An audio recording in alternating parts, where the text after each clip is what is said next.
just started recording for anyone who is against it.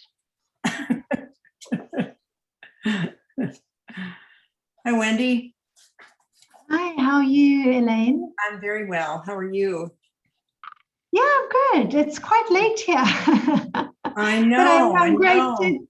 It's great to be with you. Well, thanks for coming anyway. It's so hard to arrange this so that that it works for everyone, you know. It is. It's really difficult. And there are some stretches of the world population that I haven't reached out to as much. Well, like one from India, that's even worse for time, you know. So, yeah, got to do what we can do. And then I can always send out the recording to those who miss it. Yes, yes. Which is a good thing. Thanks for doing this. I'm sorry I've missed the last few. And if you ever want to post in the chat, maybe you have like where you're taking contributions. It's a really valuable thing you're doing, and I'm happy to contribute. Well, thank you. Thank you. I sent you an email with, did you? My okay, address. I haven't looked since I sent. Yeah. And I'm loving your writing. So congrats on the whole Gentle Bray. Thank you. And I sent you an email on that too, because I loved your comments and it just made me feel good. So thank you so much. Yeah. Hi, Anna. Hey. Meeting is being recorded. Yes, it is. It is. I like that now pops up. It didn't used to. I think that's good. Yeah. It's very good. Yeah. To see that. A little safer. Yeah. Well, at least people know, you know, what's happening, so they can't complain later. Right. So. Exactly. Yeah. So it's happy hour this time at my house. Oh, very good. Very good. It's 3 p.m. here, and well, it's 5, so this is happy hour time. And it's 7 a.m. for Kevin. Hi, Kevin. Oh. Yes. Good morning. Yes, it's 10 p.m. Oh, hi, Wendy. Yeah. So if I crack a wine, I'll fall asleep. Long time no see, Kevin. Yes, indeed. Indeed. I'm just back. Hi, Wendy. Hi, Kevin. Yes, I'm just back from my morning jog with my puppy, my COVID puppy. Oh, good for you. Hopefully he'll be quiet for the duration. No. If yours starts barking, Kevin, mine will. She's behind me. Yes, here, I know this. It's a new kind of phenomenon, isn't it? The canine chorus with Zoom. Yeah. My other favorite is people eventually, with cats. I'm sure they'll eventually have their own particular app where they can bark across borders to each other. They can bark to bring up specific pictures of other dogs and cats and things like that. Hi, Sebastian. Hi, Jenna. Hi there. And did you all get the signal that we are recording? Okay, good. That's great. I know we'll have some. Hi, Judy. Hi. Judy. Hi, everyone. Nice to see everybody.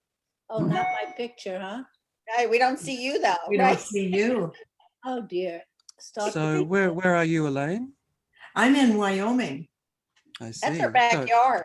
That's my, this is what we look at when we walk out our front door. Can I borrow that? Sure. Can I borrow that You backdrop? live in a Zoom background. Sort of And where are you, Wendy? You're muted, I think. There. Yes, I'm in London, Kevin, at the moment. I see. Yes. So it's quite late for you. And you're still in Melbourne? Yes, in Melbourne, certainly. Brilliant. Getting towards the shortest day of the year, so that's why it's still very dark outside. Oh, yes, and we're coming up on the longest, so it's light about 4:30 in the morning here. Right, I see. Yeah. It would be nice. Mm-hmm. And Judith, a long time no see. You're in New York? I am in New York. I really enjoy seeing you again. This is Yes, a wonderful pleasure. great. Leave Yes. it to Elaine to have her long tentacles out, reaching out into the world. Indeed. So thank you. It's wonderful. Thanks, Judy. Well, I'm sure we'll have more click in, but let's get going. We really didn't talk about an agenda here, Kevin, but I just would like to have you start by telling us the origins of Garland and a little bit about it.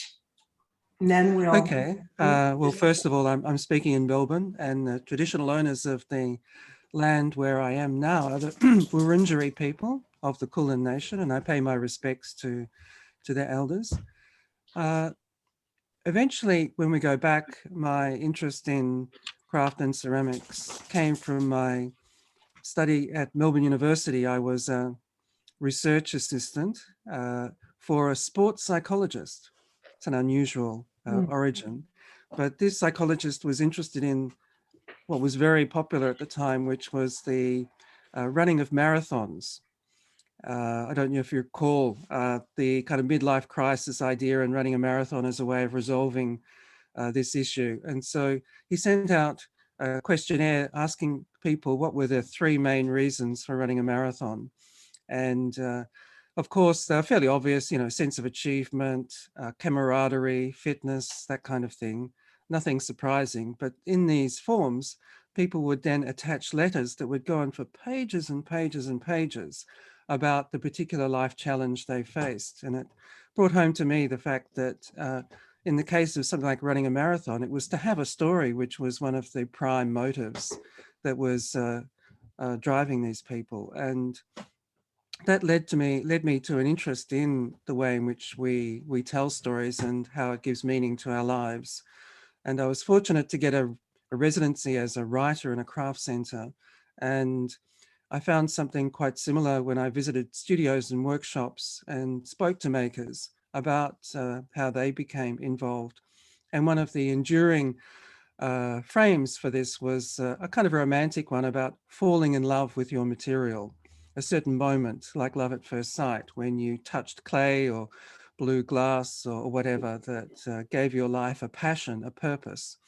And so I, thought it was very interesting to try as a writer to develop a framework for those stories in exhibitions and writings and so on. And during the course of this, I found that there's a lot of academic writing and what you might call art criticism and art history, which played a very important role, but there wasn't necessarily something like a New Yorker or a publication that would particularly look at stories. And at the same time, being in Australia at the bottom of the world, although we don't see it quite that way, but for most of the world, we're at the bottom of the world. We suffer or enjoy at the moment because of the pandemic, isolation. And we feel disconnected from the world, and particularly where we are in the Eastern Hemisphere with Asia, a sense of wanting to be part of it in some way. And I was fortunate over the last 15 years to be engaged with the World Crafts Council, which began in New York, where Judith is, but was an organization that became quite bureaucratic in some ways and is more associated with government representatives, but at the same time is a wonderful network for connecting with people across the world. And there I saw some amazing stories as well. So I just felt that it was a good chance to create a platform for that. So I thought I'd go through the history of the platform for you to show you what it had developed, if that's okay. Mm-hmm. Please. Good. Good. All right, I'll just check to see that I've got the screen shared. Can I just get permission to share the screen?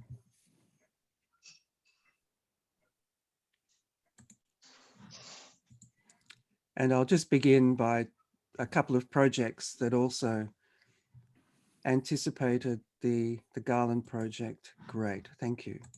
So, okay, one of them was the South Project, which was a 3-year attempt to bring together across the latitude of the South voices and cultures. And what this brought forward was a very interesting relationship between designers and craftspeople in terms of partnerships between the rich and the poor, the urban and the rural, that provided an important dialogue across this particular region. And that network is one that I've been able to draw on a lot going forward into Garland. And then with Sangam was a project in India, which was looking at these partnerships between artisans and designers and trying to develop a code of practice, because often it's associated with exploitation of the North and the South. But what I found was that in the personal relationships that there was something quite important happening, but there needed to be a clear understanding of what the interests of both parties were. And that helped strengthen a connection to India in particular, which is continued. Anyway, when I was working in Delhi with the World Craft Council, there was an exhibition at the time of jewelry, and they wanted to put on an exhibition that featured jewelry from the Asia Pacific region. And we looked at the kind of common motif across that region. And we found that in both the Pacific cultures, but also the Islamic, the Buddhist, the Hindu, and the Aboriginal, the floral adornment was one of the ubiquitous ways in which people made something special, whether it was a wedding, a ceremony, an idol, a victory, guests being welcomed, that this was a very important part of the kind of cultural landscape, which of course occurs in the West as well, when you look at the laurel in the classical period and versions of it in folk cultures, and it's in Mexico. And so the idea was to use the garland as a symbol because it does express this sense of welcome and connection. And but it also opens up forms of adornment that are a little bit more ephemeral, that are more social. And the idea was to start a journey over the course of 5 years across 21 different parts of the wider world, basically to ask the question, what is the value of what you do in terms of what you make? What's motivating you in what you make? And each particular place had local consultants, groups, who then helped determine the key value that they saw as being important and sourced stories from local makers that illustrated that particular value. And so it was quite a journey for the 5 years. And just to give you a sense of some of the places that I don't have time, obviously, to go into all the different elements of it, but started in Cheongju, which has the largest craft biennale in the world. I'm sure you all know of it. And Judith has been in South Korea many times for their big ceramics biennales and knows the scale at which the South Koreans operate. And so it seemed like a good place to begin.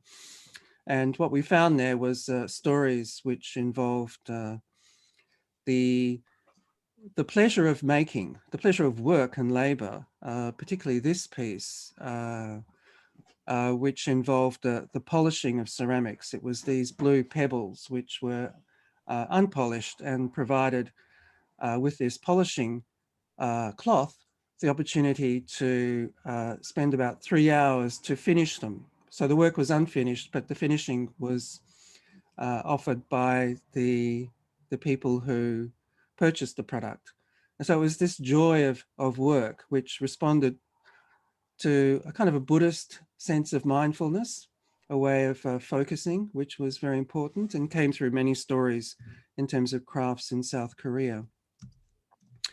So I won't go into all the details, but this was one about looking at Adelaide, and in Australia we have many migrant strong cultures, and this was about the Punjabi cultures as well, so had many stories of the partition and that divided Pakistan and India, and the role of crafts and heirlooms in connecting generations. We had a strong Aboriginal presence in the one in North Australia, which particularly looked at the fibre crafts there. The one in Iran coincided with the General Assembly of the World Craft Council in Isfahan in 2016. And the Persian prospect was very interesting because it looked at the focus on decoration, embellishment in Persian culture or Iranian culture called tazinat, which you certainly see in their ceramics, very elaborate ornamented ceramics. And this mininkari, these copper vases that is specialized in Isfahan. And this was a way of thinking about the kind of more spiritual, even mystical idea of making the world beautiful as a way of expressing the divine. And so part of what we would do in these issues is have open calls for online exhibitions so that we could look at embellishment in our other countries as well, which is something which is perhaps looked down on from a modernist perspective, sort of over decoration. But in this case, we offered a kind of a particular cultural perspective. And within Persian Prospect, we also looked at the many Iranians living in the diaspora, of course, in the States, particularly in California. There are so many of these operating as well. So it was a way of bringing that together. And we've continued to have very strong connections with Iran, with the young generation of particularly female artists coming through who are expressing their identity by going back to periods in Iranian culture where there were particularly strong female deities that they see as being an important way of expressing their place in Iran. We had a number of conferences around Western India, particularly Mumbai and Gujarat, around the new platforms in e-commerce, which were ways of telling stories, not just the kind of online supermarket you see in something like Amazon, but in India, there was a particular interest in looking at the object as something that brings you back to the village, to the maker, and so on, and e-commerce being a new kind of platform for that. Bangkok in Thailand was very much around how many makers maintained a connection to their village. They performed in the processions that occurred every year with the local temple, that this was a very important, this is surprising from somewhere like Bangkok, but this sense that everyone has a village still, even though they might live in a big metropolitan center, was very important. And so many artists maintained that in their work by making work particularly for these processions. As well as looking at different parts of the world, we look at different kinds of communities. And so we looked at a small town, and this is a town called Castlemaine in Australia, which has got a very strong maker community. And this was an opportunity to look at the role of the hipster values in terms of the new crafts that included manual trades, such as tailoring, butchering, and these sorts of things that were occurring within the kind of cooperatives that were emerging around crafts in these small towns. In the Balinese issue, we started to adopt local words that reflected particular spirit, and the Indonesian phrase "rame rame" means very simply, let's do it, which is a kind of a spirit that occurs in Indonesia around crafts because of the gregarious nature of craft. People really enjoy working together in a group, whether it's a traditional one like a temple procession in Bali, or artistic groups, particularly via Instagram. So we had, although we're looking at what might be seen as fairly traditional elements within craft. Often it's expressed through these new media, e-commerce and Instagram. And we saw new interesting ways in which Instagram was being used to bring people together within Indonesia. The Pacific one was very important because it introduced a certain philosophy that is enduring, which is about the relationship between the past and the future. And this is one that's the basis of our current issue. And that is the idea that the past is in front of us. It's a kind of reversal of the Western idea of linear time. And this is a way of thinking about heritage as not something which is reviving a lost past, but simply acknowledging the legacy that's very present in our world at the moment. And we had many interesting sessions with people from Moana, Tonga, particularly New Zealand, Aotearoa, and so on around this particular issue. Now, the one in the Indian Ocean was, I think, probably the most had the greatest impact, because this is a region of the world that we think less about. It doesn't have the same kind of epic grandeur of the Pacific or the Atlantic or even the Mediterranean, but has been the course of the source of much interaction over millennia in terms of cultures.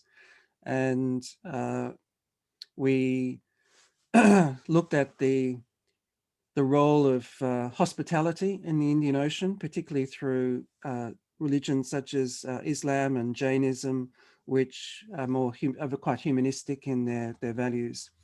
And as a result of that, now in September, there will be the inaugural Indian Ocean Craft Triennial, which has some really interesting ceramics in it. People like Madhvi Subramaniam are part of it. And I certainly hope you can put this on your radar for September. Obviously, travel is going to be very difficult to attend, but there'll be many ways in which you can learn about what's happening there.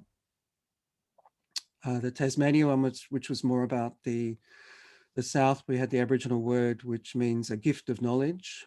The one in Oaxaca was probably one of the most enjoyable because it occurred during the Dia de los Muertos. And we looked particularly at the what we call Gendeli-Sa, which is the idea of crafting kinship, which is the spirit from the Zapotec in terms of their festivals as a way of connecting people together. Everybody contributes to a common event, like the festival around the Dia de los Muertos and so on. So that was really remarkable. I mean, I'm sure many of you have been to Oaxaca and have witnessed that particular culture, but to see the way in which Zapotec is involved in quite contemporary forms of creativity. We called it a kind of Zapotechnology in the end. And we had some extremely interesting experiments with 3D printed ceramics with some Zapotec potters, traditional potters, for instance. The way they embraced that technology was quite remarkable. Probably the most popular one overall was our Japan in Kyoto issue. That was the one which demanded, our readers demanded, and because of the connections with Japanese craft that extends across the world. And the concept the Japanese put forward was this one of ikitero koge, which is the idea of a craft that's part of everyday life, that is something which is involved in morning ceremonies, rituals like placing a little flower in a glass, this tiny little glass bowl. And there was an interesting dialogue that occurred between the different generations. There's the generation of the master who drew on the history of Ming and so on, but at the same time, a younger generation that came through, particularly in Kyoto, which was very ecologically minded, which was looking at this concept of motonai, of being very mindful of waste and so on. So that was a very interesting dialogue, and that relationship continues. The Sydney issue was around people who were recovering craft as part of a second chance in life through migration, and many stories associated with that. The China issue was quite interesting because, we're familiar now with the idea of socialism with Chinese characteristics, and found in China that many of those characteristics were associated with very traditional crafts, which belonged to the ancient dynasties, particularly the Tang dynasty.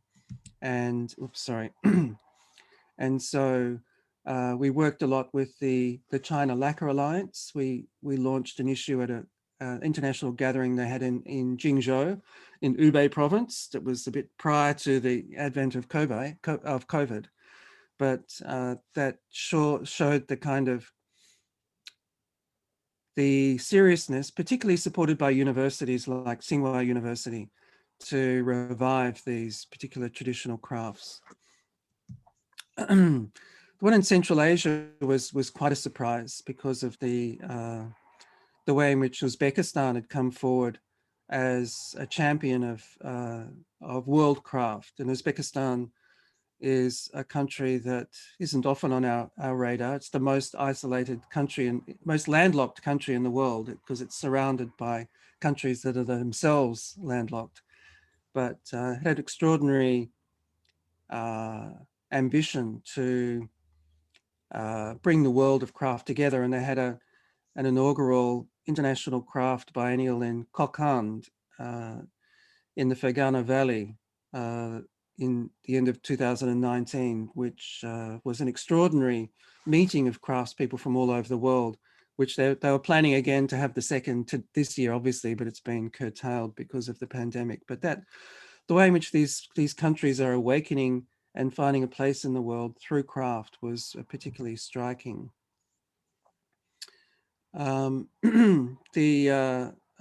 issue for North America was particularly around the idea of gratitude, which was especially important, expressed through books like you might have seen, Braiding Sweetgrass. We had a lot of support, particularly through the Warren Wilson Craft College, that master's course that's being taught there. So had a lot of involvement from the local Cherokee people, and fascinating stories that emerged in that.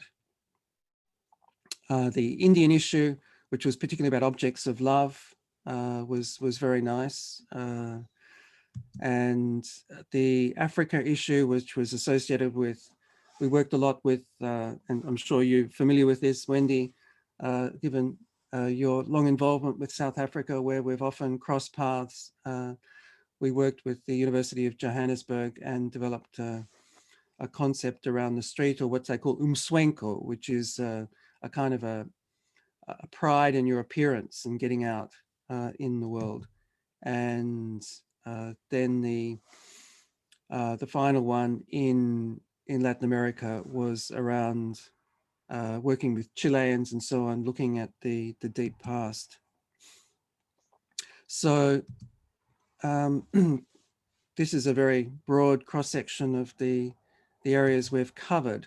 And just to give you a sense of one of the stories that I thought was particularly interesting was about the relationship of the dragon. And this is one that we associate very much with traditional Chinese ceramics, and one that we might see as being quaint in the sense of it being just something peculiar to their culture. But we were interested in the same way that the garland is something seen throughout different parts of the world, that the dragon itself is a feature which is much more common than we might think of. And we worked a lot. We had an exhibition called Living with Dragons in Qingdao in northern China to look at how the dragon can be revived as something part of our lives. Partly because this is one of the key differences between East and West, that in the West, we developed as a civilization partly through killing dragons. If we think of St. George and all the various stories around the dragon as the symbol of evil, whereas in the East, the dragon is revered. It's a celestial creature that is associated with power and wisdom. So finding some alignment with the dragon seemed to be quite important. So, you know, looking at its relationship in Thailand in terms of the Naga, the Kaniwha in New Zealand, the rainbow serpent in Australia, the Quetzalcoatl in Mexico, so on, and through other various Asian countries. We had an interest in sharing these stories about what role the dragon plays in these places. And one of the common themes that came up was around climate change, that dragons are often associated with powerful weather events, particularly rainstorms and floods and so on, thunder and lightning. And living with dragons was partly a way of thinking about living with climate change and living with climate catastrophes, and how we share this as an experience, and providing some sort of symbolism around that. So this is, I'll go now to the website to show you something of the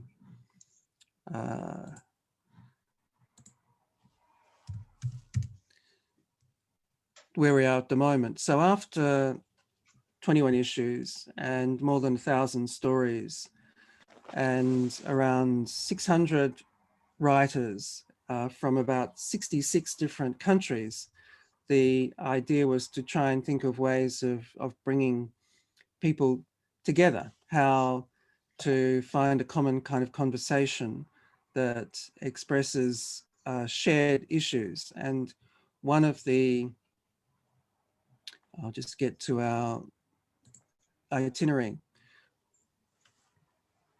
What transpired from this journey was really a sense of there being important divisions in our world that really kind of make the world, and that part of a common activity is to try and think about how these different divisions connect. And I'll just go into a little detail about the methodology that the second journey operates now. So the first journey gathered from all these disparate cultures, these stories and different values about the value of making, in terms of particularly kind of cultural revival and connection between people. And it's been quite fortuitous in some ways that COVID and the pandemic kind of came just at the end of that journey, because as we are now, you know, people are connecting across many different cultures and time zones through these kinds of platforms. So there's an opportunity for dialogue that's quite important. So the second journey is very much about making the most of that by giving people projects that they share together. So the first one in the second journey was around stewardship, which was the relationship between humans and nature, which is a very clear kind of divide. And this involved thinking about the past in terms of the concept of dominion, that humans basically were given nature as something to make the most of, to exploit in different ways. And what are the alternatives around that? And we looked particularly at concepts of custodianship and drew on many indigenous cultures, which saw a relationship to nature, which was one of kind of enduring responsibility. And just have a look at the kind of articles that occurred there from many different kinds of cultures. We had from the Netherlands lots of stories about different systems for thinking about custodianship. A very nice one about what you might call linen stewards. These are people who grow flax, but at the same time, they go through the entire life cycle. They sow the seeds, they care for the seedlings, then they harvest the flax, and then they weave, they process it and create linen out of it. So it's a kind of circular craft in the sense of having a responsibility for the entire life cycle, which, you know, in a sense might even go back to the early period in terms of influence of Japanese ceramics and raku and so on, and the way in which many ceramicists would dig the clay and have a relationship to the earth like that. And so this kind of bond, this stewardship story was quite important in that particular issue. And we also had many stories coming up about eels. Eels, again, these kind of serpent-like creatures, which have a very important indigenous connection. Now, the current issue is around the relationship between past and future. And this one is influenced, as I said, by the concept of the past being in front of us. And it's also dedicated to the president of the World Craft Council, Dr. Agata Hajiwi Kadumi, who unfortunately passed away due to COVID at the beginning of the year, but who was very much a champion of craft heritage. And these stories involve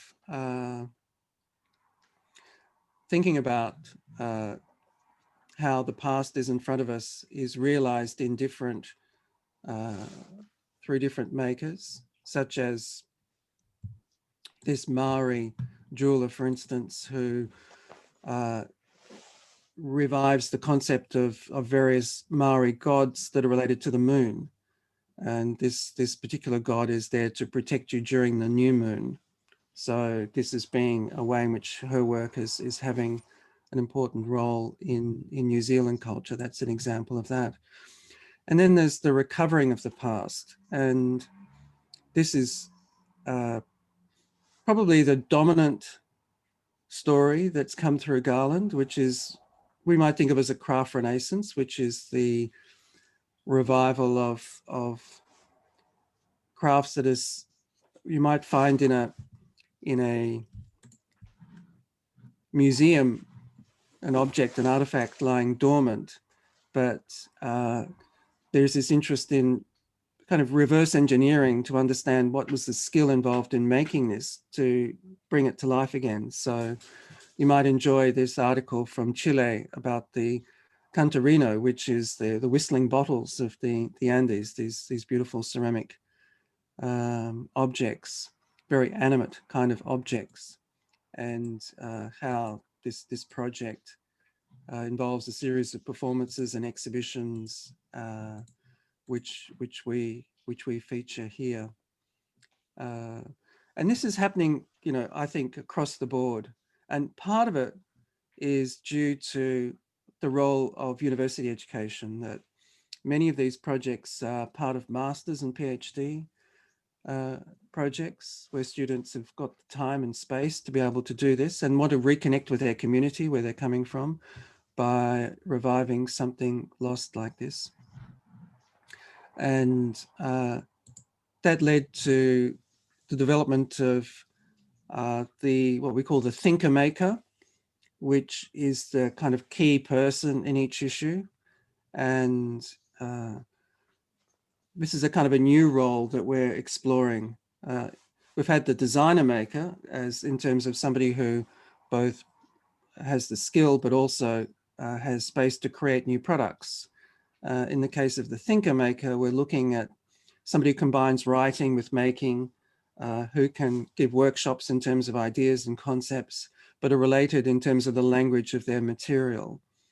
And the first thinker maker we had was somebody called Tyson Junker Porter, who is an Aboriginal thinker who's been on podcasts all around the world, particularly in the States.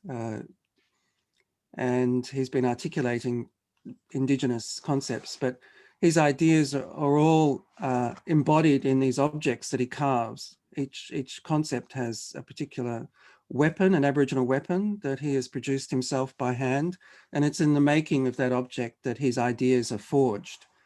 So his book, How Indigenous Thinking Can Save the World, which is called Sand Talk, is structured each chapter as an object. So his work, he's been very influential in the shaping this particular second journey in terms of developing this particular model. So we've had a lot of stories here about circular economy, and we've had an interesting, very interesting discussion with the Journal of Modern Craft around masks, and masks as being a new craft that's emerged during the pandemic, and what that means in particular.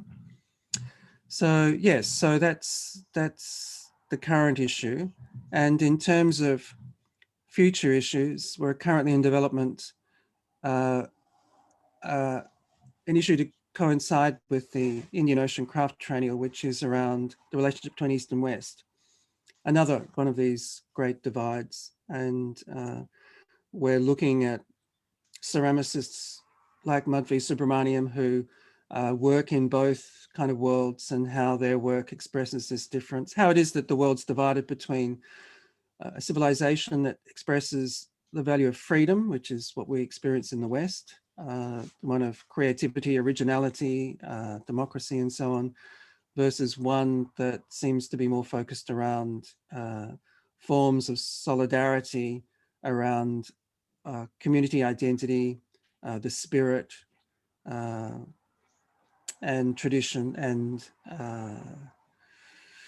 so on. And so understanding how these connect is very important. And future issues will include things like the relationship between rich and poor. I mean, this is a question I think has been kind of a sleeper in the crafts in particular, where you have very prestigious events like what SOFA used to be in Chicago, and Collect in London for very collectible works. What the connection between that is and the kind of crafts people experience in everyday life, how are they related? Because in a sense they seem contradictory. One is for an elite to express a certain taste, whereas the other is for everyday people, which relates perhaps back to more the arts and crafts. And this is something that occurred in terms of the arts and crafts movement as a contradiction that still needs to be resolved. Then we're looking at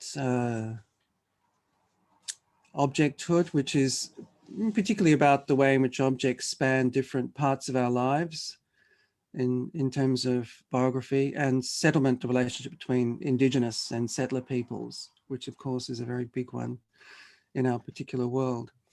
But I just wanted to end by talking about the methodology here as a platform.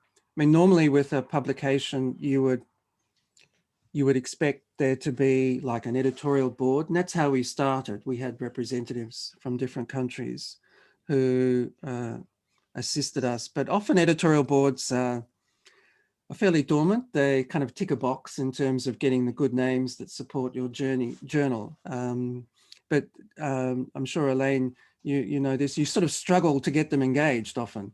You really have to work hard, because once they've accepted, it's difficult for them to be continually involved. Yeah, you really have to be proactive. You do, yes. So what we're doing now is actually having, you could say, temporary editorial boards for each issue. So because we've got now a circle of around 600 people who've contributed to the platform, we invite them to be a pathfinder for each particular issue. So what we do is that we have these calls where we go through the question and try and share ideas, source stories for each issue. So it's very much a kind of a collaborative venture, and it helps people feel connected, they feel involved, and so it's relatively organic in that sense, in the way in which it emerges. So as an editor, I can kind of step back and allow the process to take place.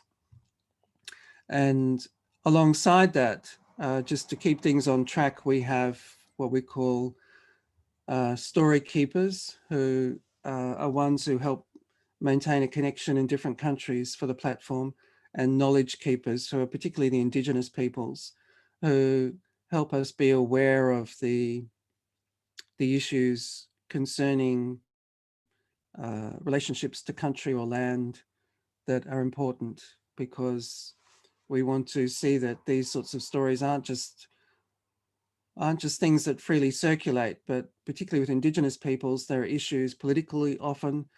We've been working a lot with communities, particularly around the Amazon, which face certain challenges with development, that part of what we're doing is to support their sustainability environmentally and politically in order to maintain those kinds of stories. So I think I've spoken long enough, and I'm really interested to open up any kind of discussion and questions. But just here we are with the front page. These are some of the stories in the current issue. We also we publish probably about 5 stories a week as well that come in. And what I'm really pleased at is to see how they're coming from so many different countries now, that people feel an opportunity to connect with each other through this particular platform. And part of what we're doing to draw on the wealth of what we've collected, because with so many stories, nobody's really had a chance to read all of them. So to try and ensure that they're not lost as we go through each issue, we've developed a garden of stories. So we have different features that relate to different times of the year. So one coming up, the winter solstice that I mentioned, which where we mark Tripantu, which is the solstice festival of the Mapuche in Chile. We have a particular place where people can go and review all the stories of craft renaissance that have occurred across the issue. So we want to make this kind of an enjoyable way of exploring a world and being connected to things. And what I'd also recommend is we do have lots of listings. So we have one of current exhibitions and upcoming talks and major events and so on, which we're spend a lot of time trying to make sure these are updated and the latest knowledge. So they're quite a good resource. And if you look at the orbit section is the one where all of this is collated. And if you have any events that you want to share, or exhibitions, talks, tours, and so on, then there are forms where you can fill this out and it will go into this particular listing. So it's quite open to people in that way. That's great. Let's open it up for questions. We've just got about 17 minutes left. So who's first? I'm in absolute awe, Kevin, with what you've been doing, and I've not known about the Garland at all. I feel quite remiss, and I really am privileged to listen to what you've shared. I'm speechless. On the back of my hair, the back of my neck, the hairs are spinning. I have a couple of questions, and I just think you asking very powerful questions, and in a new format, and really using a new language that I've not. I find incredibly refreshing, and the sheer numbers of your reach is just astounding to me. And I'd like to just ask this question, and I mean it. I mean, I'm glad as you were going, I was thinking, how do you manage, each issue? And so you really did do a nice explanation about the formats and how you step back as editor, and which I'm not totally clear about, and maybe you can explain a little bit further. But I'd like to just take this to the next level about how do you impact what you've been doing, how does this become a political, social issue, the issues that you're raising that will become and gain traction for knowledge, for when, for how to impact the world in what you're doing. In other words, we are now in a throes of understanding minority groups and gay and lesbian rights and people's rights. And I often feel that that the indigenous people that you're talking about and these lesser known people and their craft traditions are not coming to the forefront. And you now have archived and have recognized this, but how do we make this important and gain traction for legislatures, for art museums? Because quite frankly, a lot of this stuff is just not brought to the attention to the world. Do you know what I'm trying to get at? The politicalization or the democratization of what you're doing so that it has a greater reach beyond the World Craft Council. I mean, my last meeting at the WCC was in Japan in '87, and they became so whatever, I just lost traction with them because it was just so hard to gain any kind of voice there. And so I'm delighted to hear that you're still working with them. And then the other part is, how do you maintain the monetary aspect of all of this? So I've asked a lot of questions. Two great questions or more there. Sure. Go ahead, Kevin. Well, I think, the key for me is that putting people in contact with each other is itself a political activity, particularly in countries like Iran and China that are where there is great geopolitical fault lines, and we've become less and less in touch.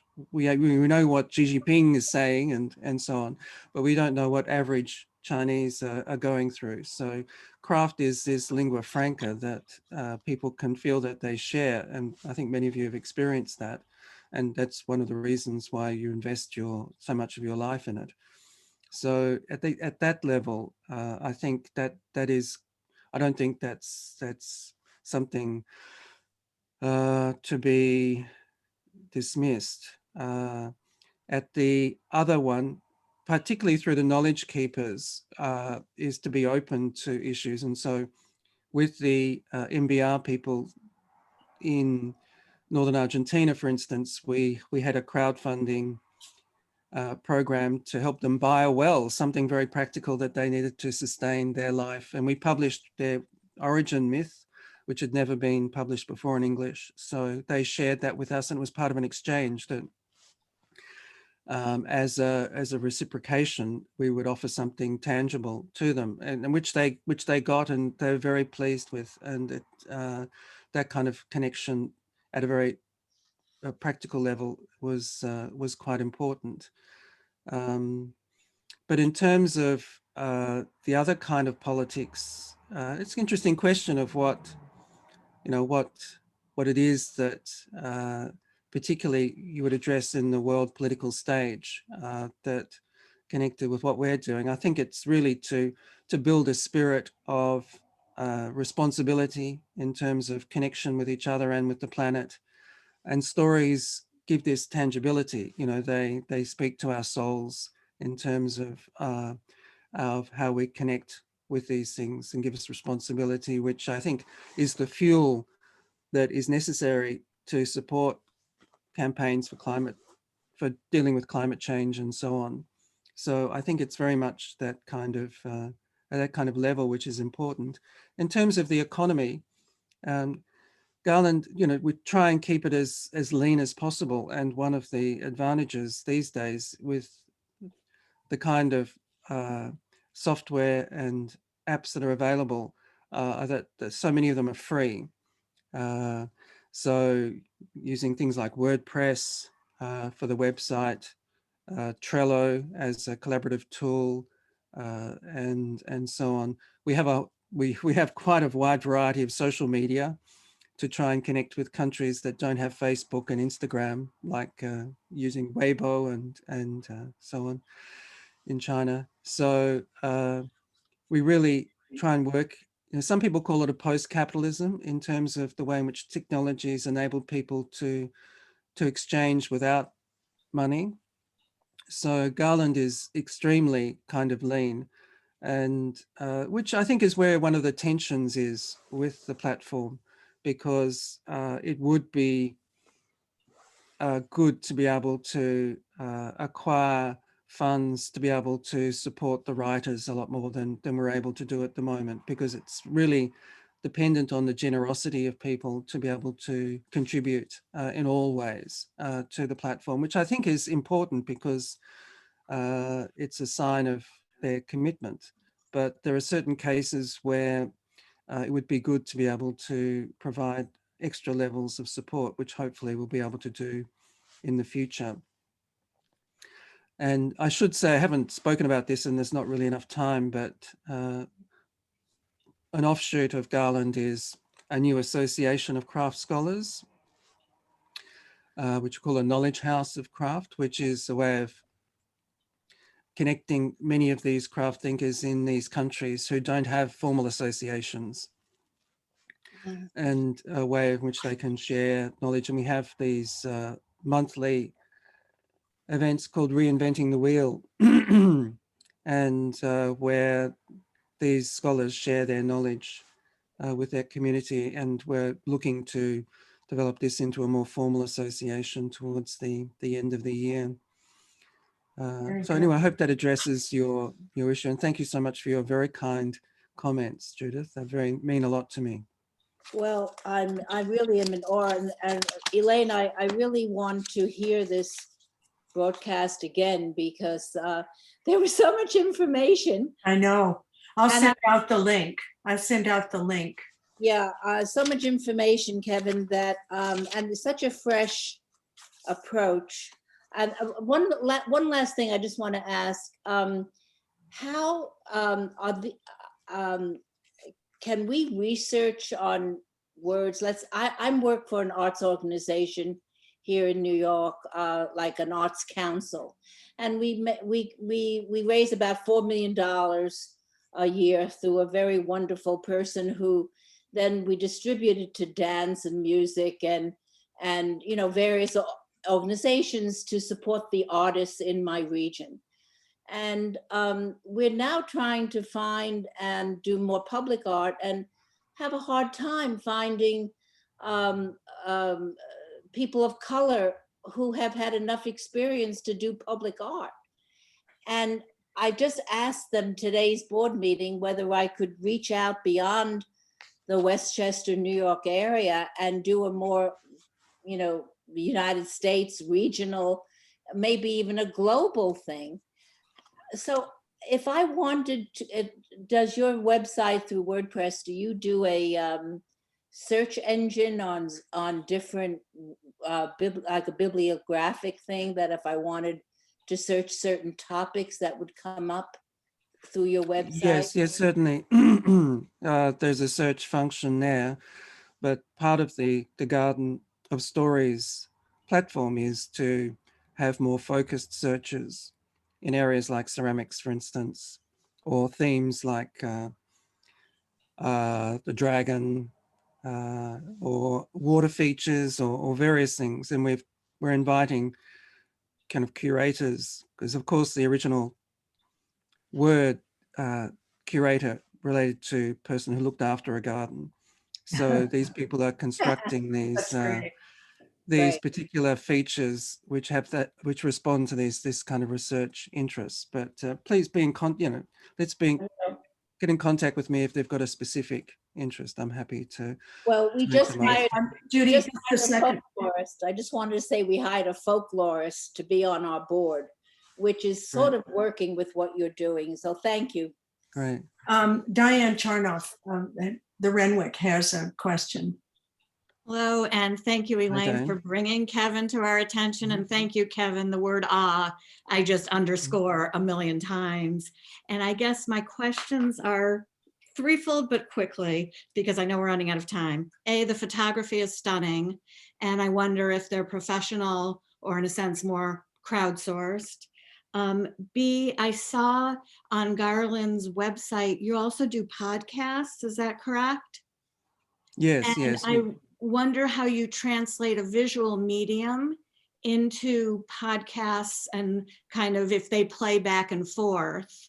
And lastly, who's reading? I get the sense of who's writing, but working with a small publication, the Renwick Quarterly, we probably only have about, under 1,000 readers. We're always looking for more, but are your numbers growing a little bit on the, details of readership around the world?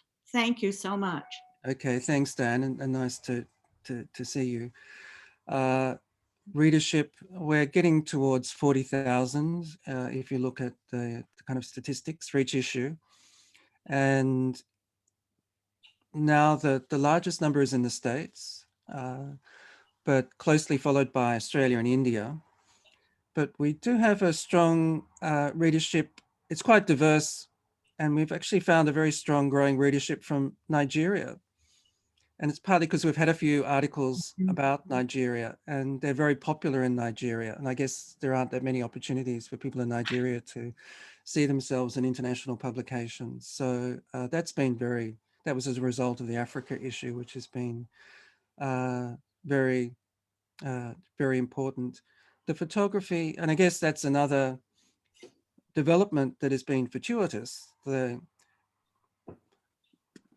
camera phone as being, now almost at a level of professionalism in terms of resolution and so on. And I really do emphasize that when people contribute a story, that they find a good iconic image that can carry that story, because we have to have these hooks on Instagram and so on for people to look at what the story contains.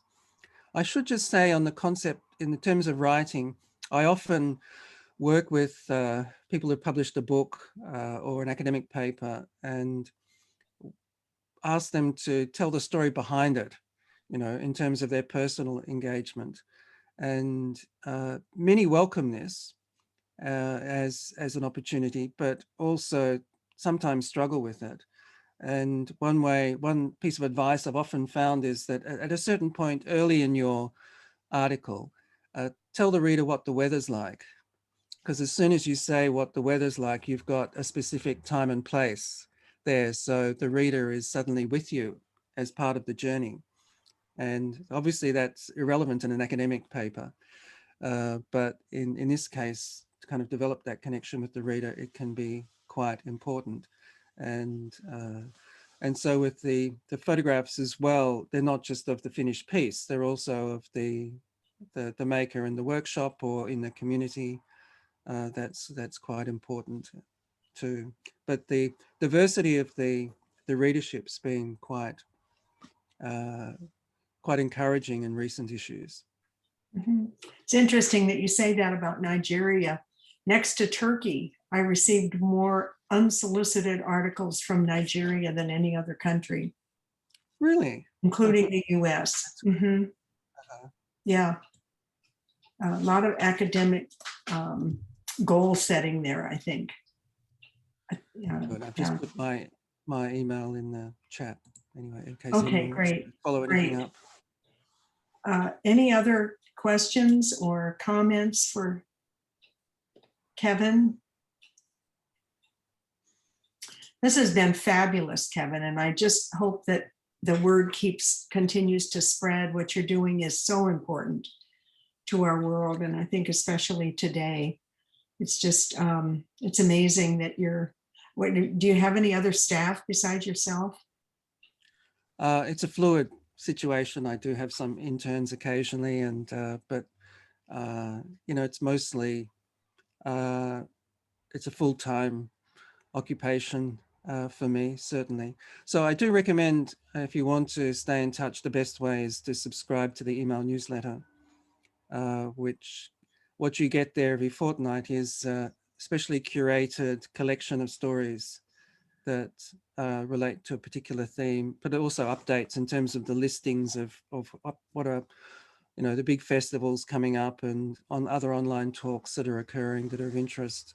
So that's certainly the best way of staying in touch. And we're also, you know, our base, we don't have any advertising because we try and avoid promotional writing, which I think we all get a bit tired of. So our only income is really through subscribers. And the subscribers do then get a monthly email, which is really includes a distillation of highlights from social media in terms of Facebook or Instagram. So if ever you want a kind of a digital detox, but are worried that you might miss out, this monthly email is a good way of just sort of catching up on what's been going on at that time, which seemed to be something that people were keen on. But also, you know, look at upcoming issues and welcome stories that you might want to share with this kind of community. Great, great. Okay. Well, thank you so much, Kevin. It's good to see you again. Yes, it's good to And, reconnect with everyone, with Wendy yeah. and Judith and Elaine Yeah.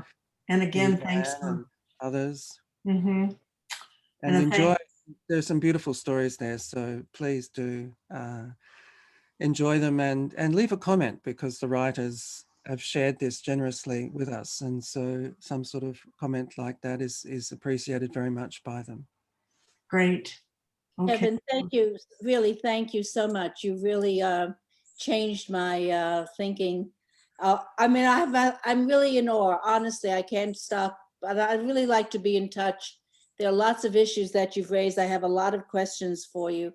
And I just hope you don't mind if I send you an email on some things. Sure. Well, it's really just the, you know, speaking from the bottom of the world, we deal with this, what they call the tyranny of distance. And so in a way, it's a kind of a nowhere in the planet, which can be everywhere. So I think it can be a useful way of connecting these different cultures together and then sharing it. So thank you so much for welcoming. Are you teaching as well? Are you fully employed somewhere else?